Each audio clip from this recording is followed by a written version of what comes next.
ओम शांति। ओम शांति। सभी एक बार प्यार से मुस्कुराते हुए दिल से बोलिए ओम शांति। मंचासीन हमारे आध्यात्मिक जगत के सभी आध्यात्मिक शक्तियों से पूर्ण शिव शक्तियाँ और तथा हमारे आदरणीय भ्राता श्री गोपाल जी और साथ साथ सभा में उपस्थित सभी चुनौतियों के विजयी मीडिया कर्मी। बहुत ही सुंदर दीदी ने प्रकाश डाला आज के विषय पर और महत्व बताया ध्यान का आध्यात्मिक शक्ति के लिए। चुनौतियाँ बाहर है और शक्ति हमारे अंदर है। बाहर जो भी है उसमें कोई शक्ति नहीं, चाहे वो कैसी भी परिस्थिति क्यों न हो, कैसी भी चुनौती क्यों न हो, वहाँ कोई शक्ति नहीं है। ये हम अच्छी तरह से आज समझ लें। अगर कोई शक्ति है तो वो मैं शक्तिशाली आत्मा हूँ, जो सर्वशक्तिवान परमात्मा की संतान, मास्टर सर्वशक्तिवान हूँ। वो शिव की शक्ति, मैं वो शिव शक्ति हूँ। इसलिए आध्यात्मिक शक्ति से ही चुनौतियों का सामना होगा। ये बहुत ही सत्य बात है जो हमें आज आत्मसात कर लेना है। कई बार क्या होता है, जब चुनौती सामने आती है तो हम उसी को ही लड़ना शुरू कर देते हैं, बाहर ही उसका समाधान देखना शुरू कर देते हैं। भूल जाते हैं कि समाधान, जो सल्यूशन है, वो हमारे अंदर है, हमारे भीतर है और वही आध्यात्मिक शक्ति है। ये आध्यात्मिक शक्ति है क्या?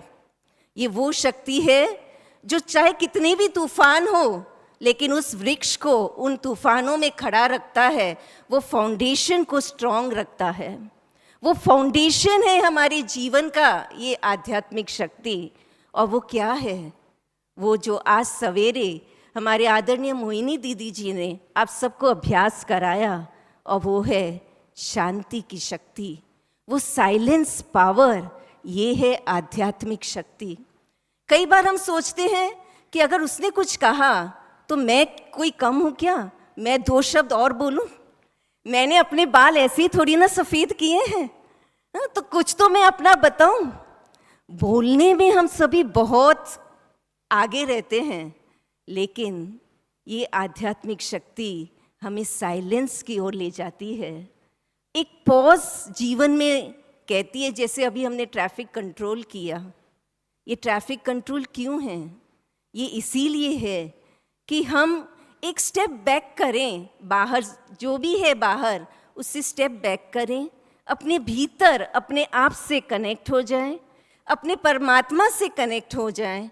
और वो जो शक्ति हमारे अंदर आएगी, वो शक्ति ऐसी शक्ति है, ऐसी पावरफुल ऊर्जा है कि उसके सामने तो वो चुनौतियाँ कुछ भी नहीं। जो परमात्मा कहते हैं वो तो पेपर टाइगर है।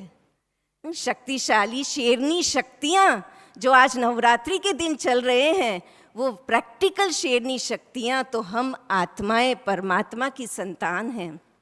ये एहसास करना, ये महसूस करना, ये बहुत बहुत ज़रूरी है। जितना हम ये करते हैं उतनी हमारी ये शक्ति बढ़ती है। मैं अपना एक पर्सनल उदाहरण आपके सामने रखना चाहूँगी।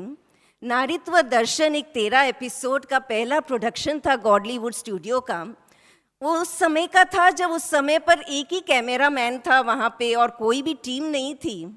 और उस समय एक बाहर की पूरी टीम हायर करके एक सौंपा गया था मुझे उस समय 2011 में नारी के ऊपर कुछ एपिसोड तैयार करने के लिए। आप सभी को पता है उस समय पर जो कांड हुआ था उसके कारण नारी सशक्तिकरण के ऊपर बहुत चर्चाएं हो रही थी, और इसीलिए उसके ऊपर मुझे ये बताया गया था कि कुछ क्रिएटिव किया जाए। सब कुछ हो गया, सारी शूटिंग हो गए, 13 एपिसोड तैयार हो गए, और जो टीम हायर की थी, जो डायरेक्टर था, उसने सारा रॉ मटेरियल लेकर चला गया और कहा कि अब तो और अगर आप कुछ मुझे मॉनिटरी करेंगे और ज़्यादा ही कुछ वो बोल रहा था तभी मैं ये सारा रॉ मटेरियल दूंगा और ये एडिट। आप सोचिए 13 एपिसोड की सारी शूटिंग, 2 साल से जो तैयारी चल रही, इतनी मेहनत, इतना सब कुछ किया हुआ, और 2 मिनट नहीं लगे उसको ले जा कर के वो बैठ गया कि अब मैं आपको ये वापस दूंगा नहीं जब तक आप कंडीशंस ये नहीं करेंगे। अब मेरे पास चॉइस, या तो मैं नेगेटिव होकर के होपलेस हो जाऊं, रोऊं, ये क्या हो रहा है, क्यों मेरे साथ ऐसा हो रहा है, या फिर मैं अपने जो ये 4 दशकों से जो राजयोग का अभ्यास किया, जो मैंने अपने पूर्वज हमारे दादियों से जो सीखा कि कोई भी परिस्थिति आती है तो उसको योग बल से, साइलेंस पावर से आप उसका सामना करें, तो या तो मैं वो करूं, तो ऑफ कोर्स क्योंकि मैं इस जीवन बचपन से ही इसमें समर्पित रही, तो मैंने इसी का प्रयोग किया।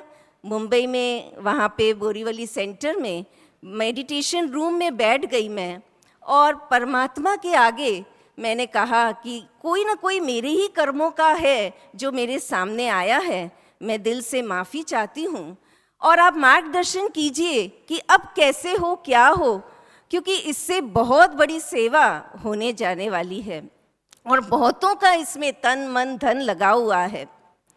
और मैंने एकदम अपने आप को साइलेंस कर दिया। जैसे ही मैं एकदम साइलेंस में योग में बैठी परमात्मा की दिव्य स्मृति में, और मुझे वो परमात्मा की आवाज़ कि बच्ची निश्चिंत हो जाओ, मैं बैठा हूँ, आप विजयी रतन हो और ये अवार्ड विनिंग प्रोजेक्ट होगा। बस वो जो मेरे अंदर वो आवाज़ आई, मैंने तुरंत हमारे जो चेयरपर्सन है मीडिया के करुणा भाई साहब, उनको तुरंत मैसेज किया कि भाई साहब अब ये बाबा ने कहा है, शिव बाबा ने, और अब मैं एकदम निश्चिंत हूँ। और टचिंग हुई कि कुछ गूगल सर्च करें, एक नज़दीक का ही एडिटर दूसरा मिल जाएगा और ये सारा कार्य स्मूथली संपन्न हो जाएगा। और सचमुच में जब गूगल सर्च किया, वॉकिंग डिस्टेंस पे एक एडिटर मिला और उस एडिटर ने बहुत प्यार से कहा कि दीदी आप निश्चिंत हो जाओ, आपका ये कार्य ही पूरा नहीं करूँगा, आपको भी मैं सिखा दूंगा, थोड़ा बहुत जो होगा वो आप भी कर लेंगे। और सचमुच में 3 महीने रात भर जाग करके क्या एडिटिंग करना है, दिन भर उसके साथ बैठ करके एडिटिंग कराकर 3 महीने में वो सारे एपिसोड तैयार हुए।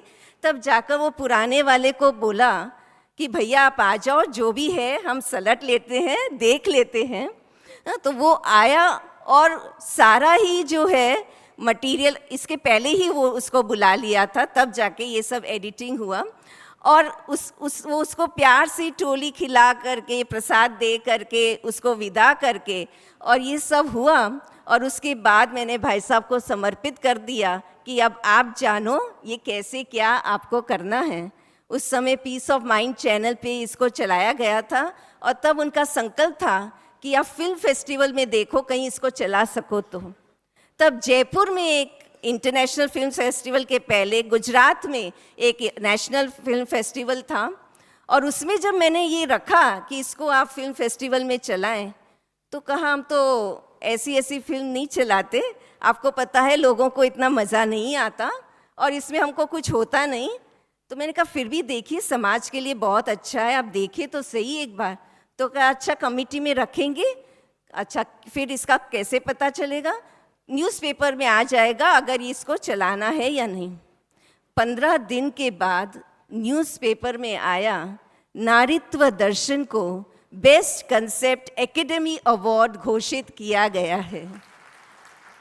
मैं तो जब ये सब कर रही थी, निमित्त बन करके शिव परमात्मा करवा रहे थे, तब तो पूरा भूल गया था कि भाई ये अवार्ड वगैरह का कुछ नहीं था, बस डेडिकेटेड कि ये कार्य पूरा हो जाना चाहिए।